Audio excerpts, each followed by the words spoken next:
السلام علیکم ورحمۃ اللہ وبرکاتہ۔ الحمدللہ بنعمتہ تتم الصالحات، لا حول ولا قوۃ الا باللہ، نحمدہ ونصلی علی رسولہ الکریم، اما بعد فاعوذ باللہ من الشیطان الرجیم۔ رب اشرح لی صدری ویسر لی امری واحلل عقدۃ من لسانی یفقہوا قولی، رب یسر ولا تعسر وتمم بالخیر۔ قرآن کے موتی، پرلز آف قرآن۔ آج ہم اس میں سے کریں گے پارہ نمبر 27، قال فما خطبکم۔ تزکیہ سیریز میں سے ہم اس کو دیکھیں گے اسراف کے موضوع پہ۔ تو پارے کا موضوع ہے اسراف، اور اسراف کیا ہے؟ حد سے بڑھا ہوا خرچ۔ کوئی بھی کام جس کے اوپر خرچ کرنے کی اجازت ہے، جس کا بعض اوقات حکم بھی ہے، بعض دفعہ وہ عبادت بھی ہے، لیکن اس میں ضرورت سے زائد خرچ کر دینا۔ مثال دے دیتی ہوں کہ کھانے میں نمک ضروری ہے، فرض تو نہیں لیکن ضروری ہے۔ اب کھانے میں 1 چمچ نمک ٹھیک ہے، تھوڑا سا اوپر پھر بھی ٹھیک ہے، تھوڑا سا کم پھر بھی ٹھیک ہے، لیکن اگر آپ 1 کی جگہ 6 چمچ ڈال دیں تو یہ اسراف ہے۔ زندگی میں جب کوئی مقصد نہیں ہوتا تو لوگ اپنی ذات پہ خرچ کرنے میں بالکل یہی کرتے ہیں جو کبھی کبھی ہم نمک کو ایکسٹرا ڈال کر، یا نمک کی جگہ چینی کی جگہ نمک ڈال دیں۔ زندگی کا توازن بیلنسڈ میں ہے۔ آپ کہہ سکتے ہیں کہ دین اسلام کا حسن جو ہے نا وہ بیلنس میں ہے۔ وَجَعَلْنَاكُمْ أُمَّةً وَسَطًا لِتَكُونُوا شُهَدَاءَ عَلَى النَّاسِ۔ آپ کو مجھے کیا ٹائٹل ملا؟ ہم امت وسط ہیں، اور وسط مڈل، بیلنسڈ، بھی اوپر کناروں پہ نہیں، یعنی اسلام میں ایکسٹریمزم نہیں ہے۔ تو کسی بھی چیز میں ایکسٹریم جب آ جاتا ہے تو پھر ہم حقیقت میں اب اس کا اصل حسن کھو دیتے ہیں، اس کا ٹیسٹ ختم ہو جاتا ہے۔ آج عموماً دیکھیے کہ ہماری زندگیوں میں فرائض جہاں خرچ کرنے پہ شدید حکم ہے، ہم اس کو بھی نہیں کر پا رہے کیونکہ مال نہیں ہے، اور مال کدھر گیا؟ وہ اسراف کی نظر ہو گیا۔ تو ہم ایک ایک کر کے اپنے اندر سے وہ چیزیں چنتے جا رہے ہیں جس کی وجہ سے ہماری زندگیوں میں بے قاعدگی بھی ہے، اور پھر ہم پریشان بھی ہیں۔ آج کا مرد کیوں پریشان ہے؟ اس لیے کہ بیوی بچوں کی ضروریات حدوں سے اوپر چلی گئیں۔ پارہ شروع ہوتا ہے سورۃ زاریات کی آیت 31 سے۔ ابراہیم اور حضرت لوط علیہ السلام کا تذکرہ ہے، اور حضرت لوط ان انبیاء میں سے تھے کہ جن کی بات کسی نے نہ مانی سوائے ان کی بیٹیوں کے، اور قیامت کے دن ایسے نبی آئیں گے کہ جن کے ساتھ کوئی بہت بڑی جماعت نہیں ہوگی، اور حضرت لوط وہ ہوں گے جن کے ساتھ کوئی ایک مرد نہیں ہوگا۔ تو کیا حضرت لوط کا اجر ضائع ہو گیا؟ بالکل بھی نہیں۔ اللہ تعالیٰ کو پتہ ہے نیت کیا تھی، خواہش کیا تھی، لیکن جب کوئی قوم اسراف کا شکار ہو جائے اپنے جنسی جذبے کی تسکین کو برا کرنے کے لیے، تو اللہ کہتے صرف ایک ہی گھر والے اس پر ایمان لائے۔ نفسانی خواہشات انسان کو دیوانہ کر دیتی ہیں۔ بہت سارے لوگ نفس کی خواہشات کو پورا نہیں کر پاتے اور اس میں اوپر یا نیچے ہو جاتے ہیں۔ آیت 34 کی روشنی میں ہم اسراف پر بات کریں گے کہ اسراف جب بھی ہمارے سامنے آتا ہے، یا ہم سنتے ہیں یا بولتے ہیں، تو فوراً توجہ جاتی ہے پیسے کی طرف، بے جا خرچ کرنا، جیسے کہ میں نے بھی آپ کو اس کی تمہید میں بتایا۔ لیکن لکھیے کہ اسراف صرف پیسے سے نہیں ہے، روپے سے متعلق نہیں ہے، یہ ایک رویہ ہے۔ خاص طور پہ یہاں قوم کی ہلاکت کے موقع پر دیکھیں تو کیا اللہ تعالیٰ کسی کو صرف روپے پیسے کے کم یا زیادہ کرنے پر ہلاک کرے گا؟ اللہ تعالیٰ اس قوم کو مسرفین کہتے ہیں۔ تو یقیناً پھر ان کا اسراف نفسیاتی یا نفسانی خواہش کا اسراف تھا۔ قرآن پاک میں اس سے ملتے جلتے الفاظ دیکھیں تو غلوف اور تکذیب ہیں۔ آپ اس کو انتہا پسندی بھی کہہ سکتے ہیں، کسی چیز کا انتہا پر بڑھا ہوا رویہ۔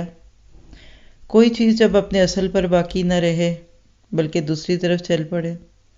آپ کے گھر کی حد ہے، آپ اپنے گھر کی حد سے نکل کر صرف 1 اینٹ ہمسائے کی جگہ پہ سے لے لیں، اسراف ہوگا، آپ مسرف ہوں گے۔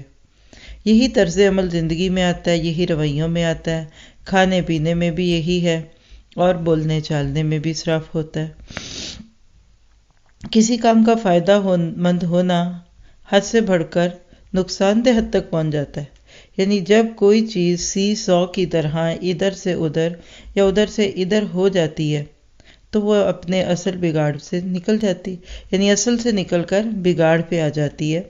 اور اس کا تعلق آپ اپنی زندگی کے ہر اینگل میں دیکھیں گے۔ تناسب کا بدل جانا، ریشو اینڈ پرپورشن کا بدل جانا۔ اللہ کے بتائے ہوئے تناسب کے مطابق رہیں گے تو خیر ہوگی۔ عورت اور مرد کی اللہ نے حدیں رکھ دی، جب عورت مرد بننے لگے گی تو وہ عورت بھی نہیں رہے گی۔ بالکل اسی طرح سے زندگی کو اگر آپ خوبصورت طریقے سے گزارنا چاہتے ہیں تو آپ کو اللہ کے نبی صلی اللہ علیہ وسلم کے بتائے ہوئے طریقوں کے مطابق زندگی بسر کرنی پڑے گی۔ کھانا کھانے کا طریقہ تک اللہ کے نبی نے ہمیں بتا دیا۔ پیٹ میں تھوڑی جگہ رکھ کر کھاؤ، 3 حصے کر لو، اتنا حصہ پانی کا، اتنا کھانے کا، اتنا پانی کا، بس صحت مند رہیں گے۔ پھر رشتوں کی تمیز، کون سا رشتہ کتنا اہم ہے، کس کو کتنی تمہاری ضرورت ہے، تم کو اس کی کتنی ضرورت ہے، یہ بھی اس میں آتا ہے۔ اسی طرح سے آپ دیکھتے ہیں کہ چیزوں کو لینے دینے میں بھی فرق پڑ جاتا ہے۔ 19-20 کا فرق تطفیف بن جاتا ہے۔ ویل للمطففین، یعنی اللہ کہتے ہیں ڈنڈی مارنے والوں پر ہلاکت ہے۔ تو اللہ تعالیٰ ہماری زندگیوں میں امن اور چین دیتا ہے جب ہم اس کے طریقوں پہ چلتے ہیں، خیر ہوتی ہے، زندگیاں خوبصورت ہوتی ہیں۔ باپ کا کردار گھر میں باپ والا ہوتا ہے، ماں کا ماں والا۔ پیرنٹس اینڈ کڈس یا سبلنگس ٹو سبلنگ میں جو ریلیشنز ہیں، بیلنس پہ ہوگا تو خوبصورتی ہے، اور ادھر سے ادھر ہوگا تو یہ اسراف ہے۔ آپ دیکھ رہے ہیں کہ اسراف کا تعلق ہماری زندگی کے تقریباً ہر پہلو سے ہے۔ تو life style according to profit, Allah کے بتائے ہوئے طور طریقوں پہ زندگی گزارنا یہ خوبصورت ہے۔ سونے کا وقت، کھانے کا وقت، جاگنے کا وقت، کیسے سو، اور آپ سوتے ہی جا رہے ہیں، سوتے ہی جا رہے ہیں، اسراف ہے۔ کھاتے ہی جا رہے ہیں، کھاتے ہی جا رہے ہیں، اسراف ہے۔ رات ہو گئی، وجعلنا نومکم سباتا، اب سو جاؤ نا، سورج بھی چلا گیا، چڑیا بھی سو گئی، طوطا بھی سو گیا، لیکن آپ بیٹھے ہیں تو بیٹھے ہیں، کبھی کھیل کبھی تماشے، یہ اسراف ہے۔ آپ دیکھیے کہ جب بہت پیٹ بھر کے کھا لیتا ہے نا انسان تو سانس بھی نہیں لیا جاتا، تو یہ آپ نے معدے پہ بھی اور پھیپھڑوں پہ بھی ظلم کیا۔ نماز کو دیکھ لیجئے، جس طرح اسلام نے نماز پڑھنے کا طریقہ سکھایا اس طرح بولنے کا بھی سکھا دیا۔ اگر ہم بولنے کے طریقوں میں اسراف کو دیکھیں اس بارے کی روشنی میں تو آواز کیا ہے؟ آواز میں اسراف کیا ہوگا کہ اس آواز کو اللہ کی بات کے سوا شیطانی باتوں میں صرف کیا جائے۔ سورۃ لقمان میں، سورۃ بنی اسرائیل میں آتا ہے کہ اپنی آوازوں کو نیچا رکھو، اور اونچی آواز کو گدھے کی آواز سے تشبیہ دی گئی۔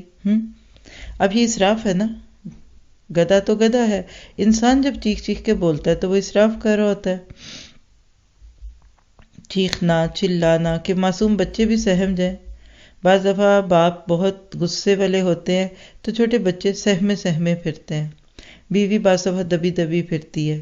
پھر بہت اونچا بولنا یا بہت آہستہ بولنا، یہ آواز کا اسراف ہے۔ بولنے میں جذبات کی شرینی بھی ہونی چاہیے، کبھی اتار اور چڑھاؤ ہو، کبھی مد و جزر ہو، یا پھر اتنا بولنا کہ دوسرے کو موقع ہی نہ دینا، باتونی ہونا، سرسرا، بینگ ٹاکیٹو، یہ بھی اسراف ہے۔ ہم نے اپنے آپ کو اس سے بھی بچانا ہے۔ اگر آپ چاہتے ہیں نا کہ لوگ آپ کی بات کو اہمیت دیں تو پھر نہ ہر وقت بولیں اور نہ بہت بولیں، اچھا بولیں۔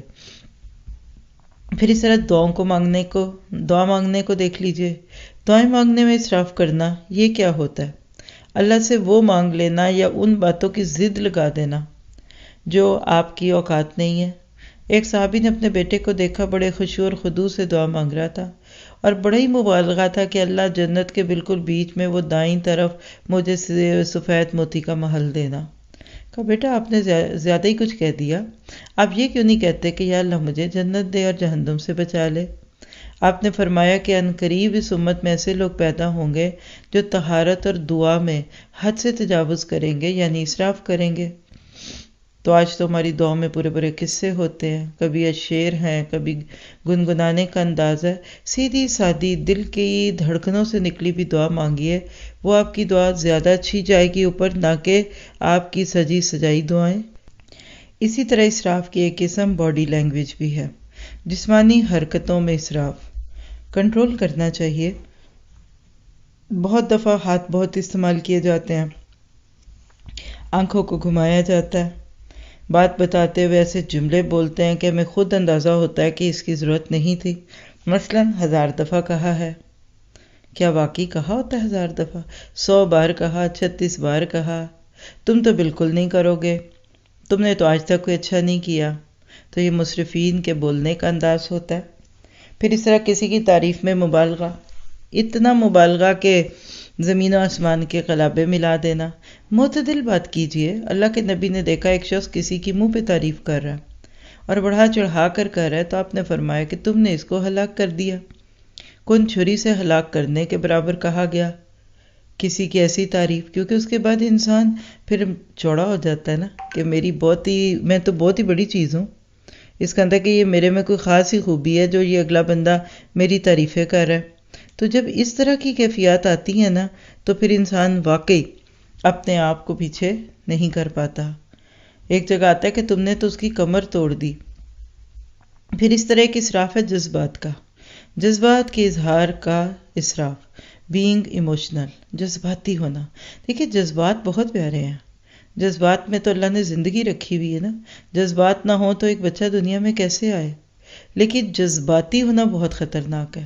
ڈرامائی انداز، ایسے کر دینا کہ پتہ نہیں ہر وقت کوئی سنسنی خیز فلم چل رہی ہے، ہاں ہارر مووی چل رہی ہے۔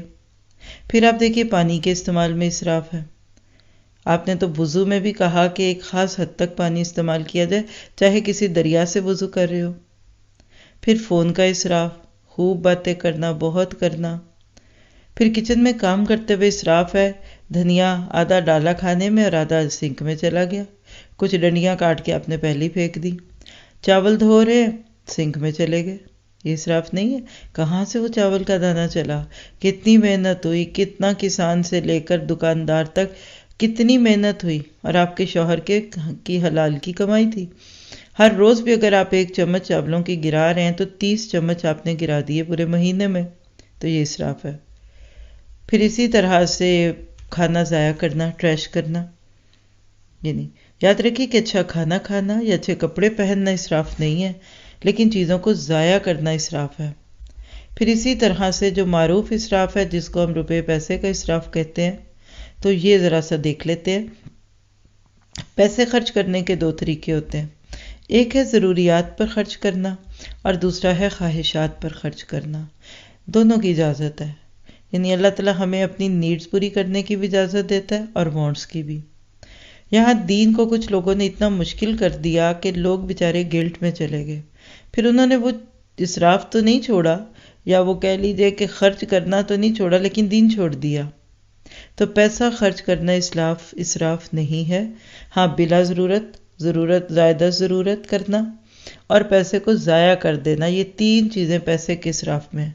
کم میں گزارا ہو سکتا تھا لیکن آپ نے زائد لے لیا، ضرورت سے زائد لیتے لیتے آپ کا گھر کباڑیے کی دکان بن گیا۔ وہ اپنے سٹورز میں سیلیں لگا کر صفائی کر لیتے ہیں اور آپ کے گھر میں تھیلوں کے تھیلے بھر جاتے ہیں، خود بھی نہیں دیکھتے آ کر، کئی دن تک پتہ ہی نہیں ہوتا لیا کیا تھا، بس لے لو کام آئے گا، پھر اگلی دفعہ گئے تو کوئی نئی چیز لے لی۔ ٹھیک ہے، پھر اس طرح دوسرا خرچہ خواہشات کا ہوتا ہے۔ بعض نے خواہشات پر اتنی پابندی لگائی، وہ کہتے ہیں کہ بالکل ایکسٹرا لے ہی نہیں سکتے، 2 ہے تو تیسرا بستر بھی جائز نہیں، اور بس جو لینا لے لو، خوبصورتی کی کوئی گنجائش نہیں، یہ بھی درست نہیں۔ اسلام خواہشات کو پورا کرنے کا موقع دیتا ہے۔ سورۃ الاعراف میں ہم پڑھ چکے کہ من حرم زینت اللہ کی زینت کو کس نے حرام کیا؟ جو اس نے اپنے بندوں کے لیے نکالی۔ پھر سوال اٹھتا ہے کیا ہم ڈائمنڈ پہن سکتے ہیں، سونا پہن سکتے ہیں، پرلز پہن سکتے ہیں؟ بالکل پہن سکتے ہیں، شرط یہ ہے کہ حلال کمائی سے ہے اور آپ نے اس پر زکوٰۃ دے دی۔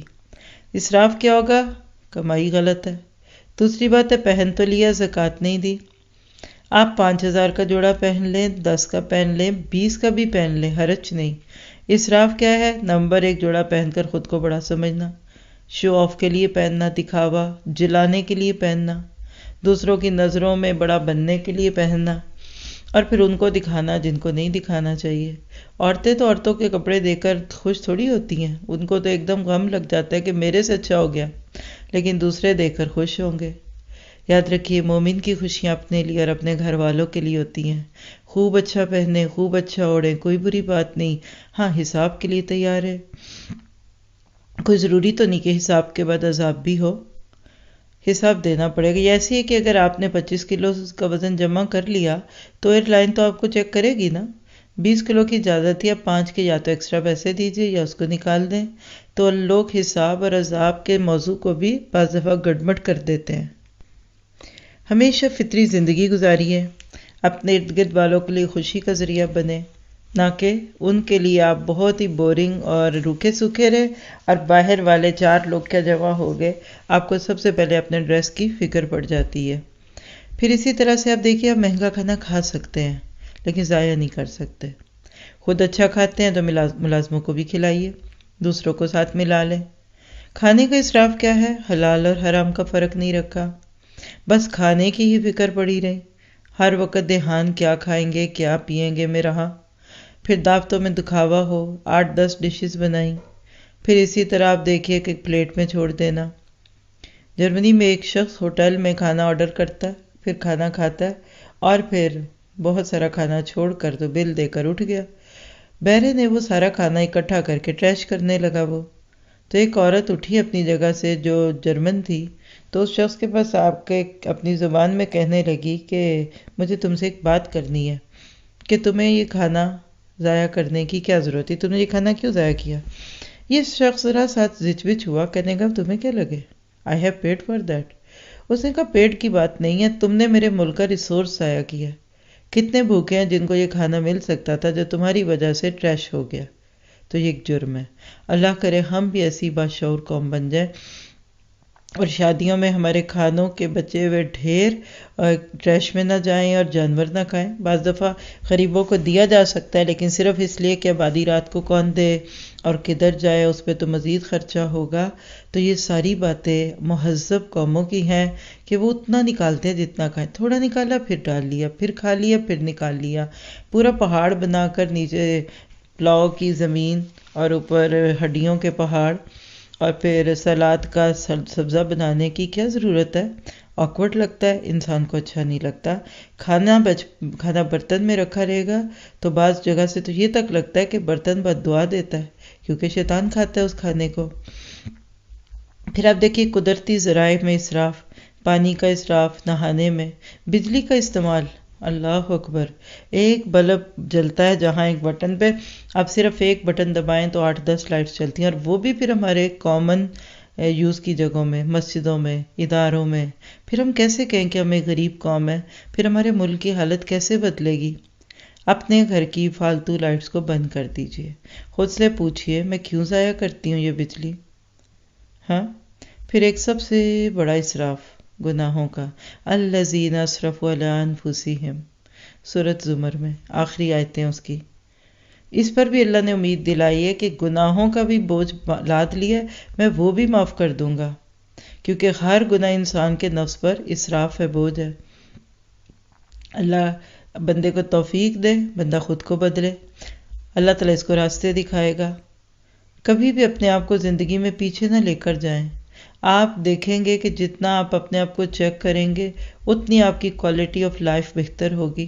اپنے لیے ایک چیک لسٹ بنائیں، میں وقت کا صحیح استعمال کرتی ہوں؟ کیا ٹی وی کے سامنے بیٹھ کر صرف چینلز بدلنے میں میرا وقت تو نہیں چلا جاتا؟ ایک دن میں ٹیلی فون کالز کتنی لمبی کرتی ہوں؟ بازار جا کر کتنے گھنٹوں ضائع کر دیتی ہوں؟ کیا میں جذبات کے اسراف میں لوگوں کے ساتھ کبھی بہت غصہ، کبھی بہت سختی، کبھی بہت نرمی تو نہیں کرتی؟ جب کوئی ان ایکسپیکٹڈ سرکمسٹانسز پیش آتے ہیں، یعنی غیر متوقع صورت ہوتی ہے، تو میرا رد عمل کیا ہوتا ہے؟ کبھی اچانک یا خوشی غم مجھے مل جائے تو کیا میں اپنے جذبات کو قابو میں رکھتی ہوں؟ کہیں مجھے غم کو پالنے کی عادت تو نہیں ہے؟ بعض لوگ تو بلی کی طرح غم بھی پالتے ہیں، سینے سے لگا کے رکھتا ہے، ہر وقت دکھی لگتے ہیں۔ پھر کیا میں آواز کا اسراف تو نہیں کرتی؟ کیا میں اپنے بچوں پر تو نہیں چیختی؟ کیا میں اپنی بیوی پر تو نہیں چیختا؟ کیا میں اپنے شوہر کے آگے تو غصہ نہیں کرتی؟ کیا گھر کے بزرگوں کے ساتھ تو میری بولنے کی آواز میں اور ٹون میں سختی تو نہیں ہے؟ کیا میں بہت زیادہ تو نہیں بولتی؟ کیا اپنی جگہ پر بیٹھے بیٹھے بچوں کو واضح تو نہیں دیتی رہتی؟ کیا میں اپنے بڑوں کے پاس جا کر بات کرتی ہوں؟ اس طرح کے 101 نکات بنا کر اپنے آپ کو دیکھیے، اس آئینے میں دیکھیے اور احساس بیدار کریں کہ اللہ تعالیٰ آپ کو احساس دے، آپ کے ضمیر پر یہ چبھن محسوس ہو کہ میں تو بہت جگہ زیادتی کرتی ہوں۔ پھر اگر کہیں بہتری دکھے تو الحمدللہ کہیے، شکر کیجیے۔ طریقہ کیا ہے کہ اپنا مہینے کا ایک ٹارگٹ بنائیں، اپنے آپ کو ٹائم دیں۔ اس ایک مہینے میں میں نے کیا کام چھوڑنے ہیں جو پہلے کرتی تھی، ٹائم ویسٹرز تھے، ٹائم کلرز تھے، اس کو چینج کریں۔ پھر اپنی عادات پر کام کریں۔ اگر آپ کی زندگی میں 2 جملے بہت ہیں، مثلاً وقت ہی نہیں ملتا، اور دوسرا ہائے میرے پاس کام بہت ہے، بہت کام ہے، بہت کام، تو بات مان لیجئے کہ یہ 2 جملے خبر دے رہے ہیں کہ آپ اسراف کرتی ہیں ٹائم میں۔ یہ کبھی نہیں ہو سکتا کہ آپ کام بھی کریں، پروڈکٹیو بھی، اور آپ کے وقت نہ ہو۔ بلکہ میں دیکھتی ہوں کہ وہ لوگ زیادہ فارغ ہوتے ہیں جو پروڈکٹیو ہوتے ہیں۔ پلاننگ کیجئے، زندگی کی محدودیت کو پہچانیے۔ وقت کم ہے، زندگی تھوڑی ہے اور کام بہت ہے، وقت کم اور مقابلہ سخت ہے۔ نہ جانے کتنا ٹائم رہ گیا ہمارے پاس، جس کی وجہ سے ہم آج پریشان ہوئے بیٹھے ہیں۔ ہمیں کوئی فکر ہے کہ نہیں، یہ ہمیں نہیں پتہ، لیکن مل کے رہیے۔ اپنی عادات کو بدلنے میں اپنے دوستوں کو، اپنے ساتھیوں، اپنی سہیلیوں کو ساتھ لگائیں۔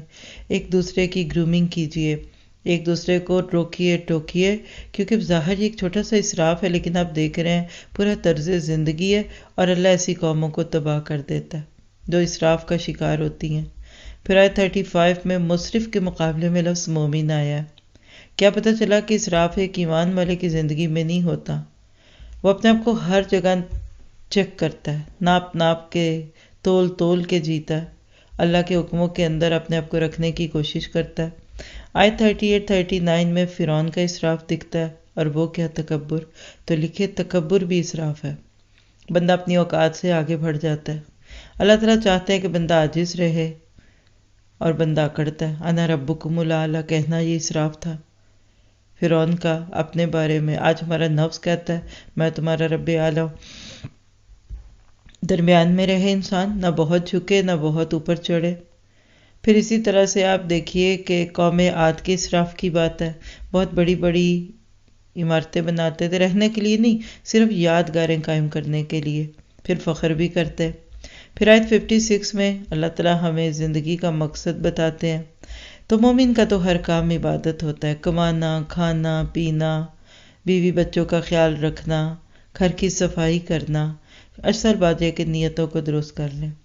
یہ آیت ہمیں زندگی کا بہت مناسب رویہ دکھاتی ہے۔ مصرف جو ہوتے ہیں نا، وہ مقصد سے ہٹ کر دوسری طرف چل پڑتے ہیں۔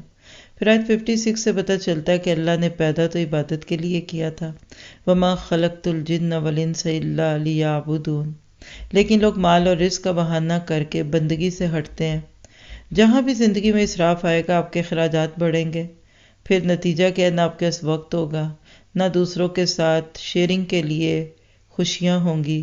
مشین بن کر انسان کام کرے گا۔ پہلے گھر میں ایک کام کرتا تھا، اب دونوں ہی کریں گے اور سارے ہی کریں گے۔ نتیجہ کیا ہوگا کہ بہت ساری چیزیں جو آپ کی زندگی میں خوشیاں لا سکتی تھی، وہ چیزیں تو موجود ہیں لیکن خوشیاں نہیں ہیں۔ پیس اینڈ پراسپیرٹی اکٹھی نہیں ہوگی آپ کی زندگی میں، اور زندگی بس ایک ایسی ڈگر پہ چل پڑے گی کہ روبوٹ بن جائیں گے۔ تو ضروریات اور خواہشات کے فرق کو محسوس کیجئے۔ پھر سورۃ طور شروع ہوتی ہے، یہ ان صورتوں میں سے جو دل کو ہلا دیتی ہیں۔ اللہ نے کوہ طور کی قسم کھائی جہاں موسیٰ علیہ السلام سے کلام کیا گیا۔ پھر اس میں قیامت کے مناظر ہیں، اور سورت کے آخری آیات میں تسبیح کی بات ہے۔ اس سے آگے کی صورتوں میں ہم دیکھیں گے تسبیح کا کثرت سے ذکر ہوگا. ہمیں بھی عادت ڈالنی ہے شعور کے ساتھ اللہ کی تسبیح کریں. ضروری نہیں کہ ہاتھ میں آپ نے تسبیح نما ایک چیز رکھی ہو، آپ تو اپنے دل کی دھڑکنوں سے تسبیح کا کام لیجئے، کیونکہ بندہ مومن کے دل میں اللہ کی محبت ہوتی ہے، اس کا دھیان اللہ کی طرف ہوتا ہے. ہاتھ کم ول تے دل رب ول، یہ سوچ آ جائے گی تو آپ کا کام کرنا بھی عبادت ہے، اور اس سے فائدہ بھی ہوگا کہ بولیں گے بھی کم. آپ کا دھیان کبھی سبحان اللہ کی طرف، کبھی الحمدللہ کی طرف ہوگا. پھر اس سے سورۃ نجم شروع ہوتی ہے. کائنات کی چیزوں سے سبق لینا اللہ تعالیٰ سکھاتے ہیں.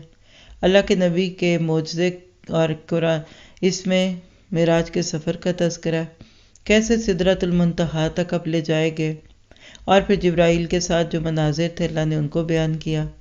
آیت 19 سے اگلی آیات میں مشرکین کے اسراف کا ذکر ہے کہ ایک رب کو چھوڑ کر بے جان مورتیوں کو پوجتے تھے. آیت 23 سے پتہ چلتا ہے کہ بغیر دلیل کے باپ دادا کی بات کے نام پہ پیروی کرتے جانا یہ بھی اسراف ہے. عقل سمجھ استعمال کیے بغیر من گھڑت اور سنی سنائی باتوں کو دین سمجھ لینا. پھر اسی طرح اللہ کے نبی کے بتائے ہوئے طریقوں کے بجائے لوگوں کے طریقوں پہ چل جانا یہ اسراف ہے. آیت 23 میں محاسبے کا نقطہ ہے کہ کیا میں اپنی خواہشوں کی مرید تو نہیں بنی. آیت 29 میں ایک ایسے مصرف کی بات ہے جو آخرت کو چھوڑ کر دنیا کے پیچھے لگا ہوا ہے. حال یہ ہے کہ علم بھی حاصل کرتا ہے تو دنیا کے لیے. پھر آیت 33-34 میں ایک بہت بڑا کردار ہے. یہ شخص نیکی کا ارادہ کرتا ہے پھر رک جاتا ہے. اللہ کے راستے میں مال دینے کی نیت کی پھر رک گیا. اللہ نہ کرے آپ اور میں اپنے نیکیوں کے ارادوں کو بدل دیں. کھانا پکائے اور آدھی ہنڈیا پکی آدھی نہیں، ضائع ہو جائے، کبھی نہیں کھائے گا کوئی.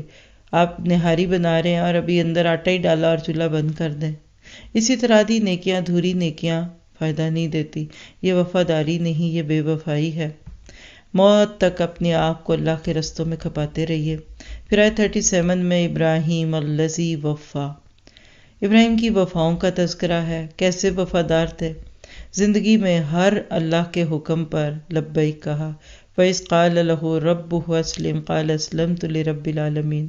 آئیے اپنے آپ سے پوچھتے ہیں کیا میں اللہ سے وفادار ہوں؟ میں اللہ کے دین کے ساتھ وفاداری کا حق ادا کرتی ہوں؟ کیا دین صرف مجھے اس وقت تو اچھا نہیں لگتا جب میرے لیے آسان ہو، اور جب ذرا مشکل لگے تو میں اس کو چھوڑ دوں؟ پھر آئے 39 سے 41 تک انسانوں کی کوششوں کے بارے میں بات ہے کہ تمہاری کوششیں دیکھی جائیں گی. تو ہماری کوششوں کا رخ کیا ہے؟ اور ہماری خواہشات ہی کو تو پورا کرنے کی کوشش میں نہیں جی رہے، خوب سے خوب تر کی تلاش میں، صرف لائف سٹائل کو ہی بہتر سے بہترین کرنے میں تو نہیں لگے. قیامت کے دن اللہ تعالیٰ ہمیں ہماری کوششوں کی بنیاد پہ پرکھے گا. بعض دفعہ رزلٹس دنیا میں نہیں نکلتے، لیکن کوششیں اللہ کے ہاں لکھی جاتی ہیں. حضرت نوح نے بہت کوششیں کی لیکن رزلٹس اتنے نہیں تھے، تو کیا ان کا اجر ضائع ہو گیا؟ اچھی نیت اور اچھی کوشش ملا دیجئے آپ کی زندگی میں نہیں بھی تو آپ کے بعد اللہ تعالیٰ ضرور آپ کو خیر دے گا، لوگوں میں آپ کی نیک نامی ہوگی. اور اسی طرح سے پھر موت تک اپنے آپ کو اللہ کا بندہ بنائے رکھنا. ایسا شخص قرآن پڑھ کر اپنے آپ کو اس کے مطابق کرتا جاتا ہے. بہت سارے لوگ ایسے بھی ہیں کہ جو قرآن تو پڑھتے ہیں لیکن روتے نہیں، ہنستے ہیں. لغویات میں آگے سامیرا، یعنی ان کے لیے قصے کہانیاں اچھے ہیں، قرآن سنتے نیند آ جاتی ہے، بورنگ لگتا ہے قرآن. شعوری طور پر اس کتاب سے تعلق محسوس نہیں ہوتا. اور اس کے بعد دیکھیں گے تو سورۃ قمر میں اللہ کے نبی کی زندگی کا ایک موقع، ایک معجزہ ہے آپ کا. جو لوگ آپ کے بارے میں شک کرتے تھے اللہ نے ان کو دکھا دیا کہ چاند 2 ٹکڑوں میں ہو گیا، لیکن نہ ماننے والوں نے نہیں مانا. آج بھی لوگ ایسا ہی رویہ اختیار کرتے ہیں. آیت 3 میں پتہ چلتا ہے کہ نہیں مانتے تو نہ مانو، ایک دن وہ معاملہ سامنے آئے گا جس کو تم قیامت کا دن کہتے ہو، پھر تمہیں پتہ لگ جائے گا کہ کون سچا تھا اور کون جھوٹا. اور پھر آیت 5 سے پتہ چلتا ہے کہ انسان سمجھنا نہ چاہے تو کوئی اس کو سمجھا نہیں سکتا. آیت 17 سے پتہ چلتا ہے کہ وَلَقَدْ يَسَّرْنَا الْقُرْآنَ لِلذِّكْرِ فَهَلْ مِن مُّدَّكِرٍ. قرآن کو اللہ تعالیٰ آسان کہتے ہیں، ہم مشکل سمجھتے ہیں. یہ بھی اسراف ہے، یہ شیطان کا دھوکہ ہے. وہ آنے نہیں دیتا ادھر، کیونکہ اس سے پھر اصلاح نہ ہو جائے۔ اللہ کے وعدوں پہ نظریں رکھتے جائیں گے تو فائدہ ہوگا۔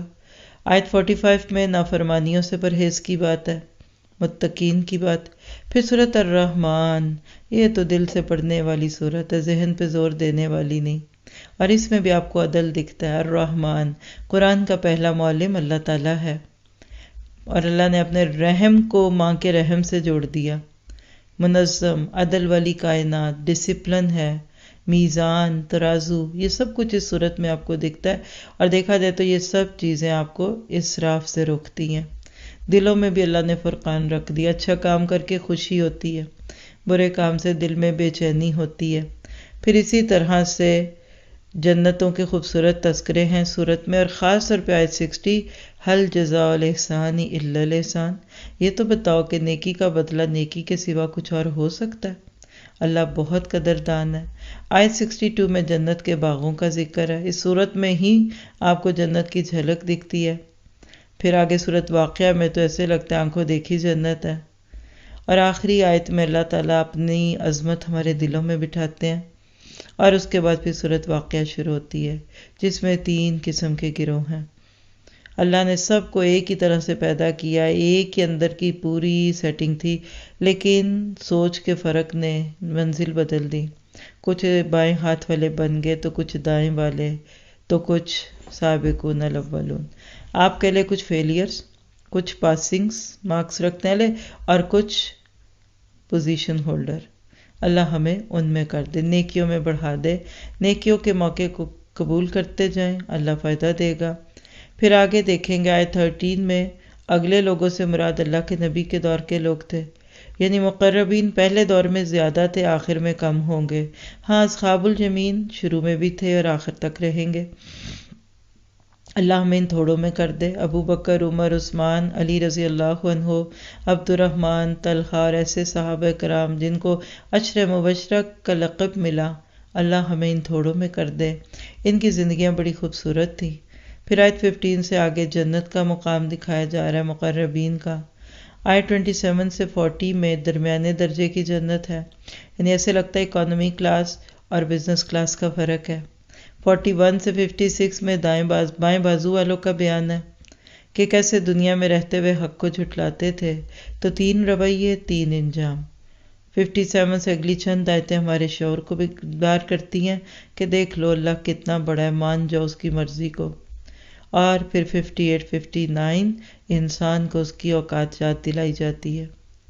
آیت 74 سے قیامت کی ہولناکیوں اور جہنم کے مناظر سے دلوں کو تڑپایا جاتا ہے کہ پھر اللہ کی تسبیح کرو، اور 75 سے اگلی آیات میں انسان کو اس کے انجام کی طرف مائل کیا جاتا ہے۔ ہم خود دیکھ لیں کہ ہم کہاں کھڑے ہیں، ہماری بھاگ دوڑ کدھر ہے۔ اور پھر آخر میں سورۃ حدید، اتنی حسین سورہ ہے کہ میں کہوں گی کہ آپ اس کو ضرور سنیں۔